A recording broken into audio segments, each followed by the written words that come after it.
After a few weeks, his mom says, "Why don't you come spend the weekend with us?" And I thought, sure. I'll jump on Johan's bus after school on Friday and I'll go on his bus to your house. So I get on this bus and I was going through, watch people get off at houses. I couldn't believe houses like that existed. And I'm going eventually to Johan's house, get out the front step, take a few steps down his driveway, and I go like this. Oh my goodness, felt like a mansion. I walk in the front steps, smelled differently. I walk in, everyone had a room. I walk in, I'm like, I couldn't believe it. You could see the lake there, walkout basement. I just was in like a mansion. My mind's expanding. Belief is being created in the moment, that possibility. This is a 4-bedroom house, a standard house that you'd see all across. To me, in this moment, it was a mansion. That night, we played Mario Kart probably till way too late that night.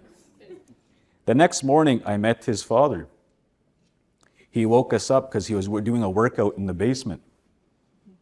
And I thought, wow, geez, this guy's, it's like 6 a.m. What's this guy doing? Waking me up here on the couch. No, I'm just kidding. So I saw him working out. He'd do a lap around the lake. Suddenly, later on, he was reading textbooks. Later on, he was taking care of his family. Later on, he was taking care of his family, his wife, his children. I thought, wow. I couldn't believe it. I'd never witnessed a male figure, a male role model do work like this before. I told myself in that moment, whatever I decide to do with my life, I want to be driven like Johan's dad one day. Then I would later discover his name is also Johan. So it got confusing talking to them. Johan Sr. became a role model to me. So after 2 years had passed, Johan and his family, they were giving me rides to and from the res. I was really getting empowered through the sport of soccer. But before grade 7 was going to start,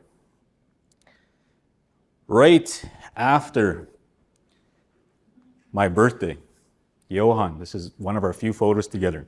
We used to have those old school, cameras. And this is one of the few photos we have together. Johan was going to move away. How does it feel when someone you love is going to move away? It doesn't feel right, right? So I was starting to get kind of upset that my friend's going to move. His dad was advancing in his studies, so it was necessary for them to move.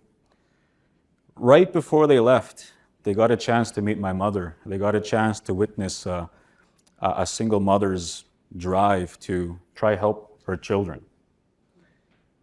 They saw something in my mom. They called my mom over. My mother's name is Inez. One day, right before they're leaving, they called my mom and they said, "Inez, we want to talk with you.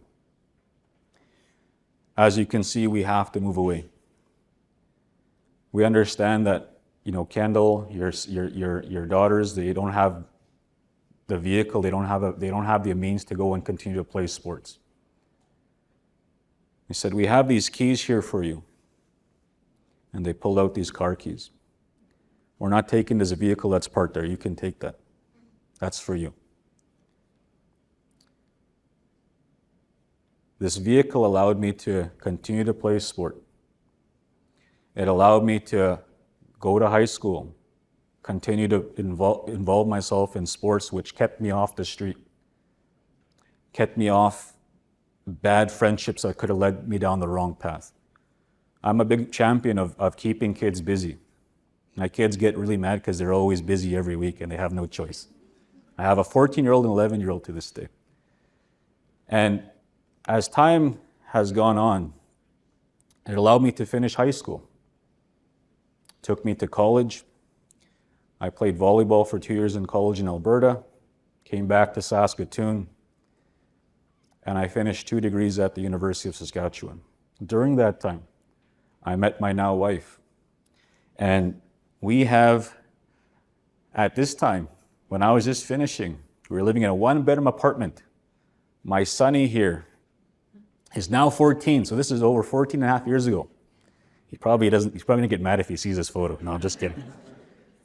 My sonny here, during this time, I had an idea to create a brand that would give back to youth the way Johan and his family helped me.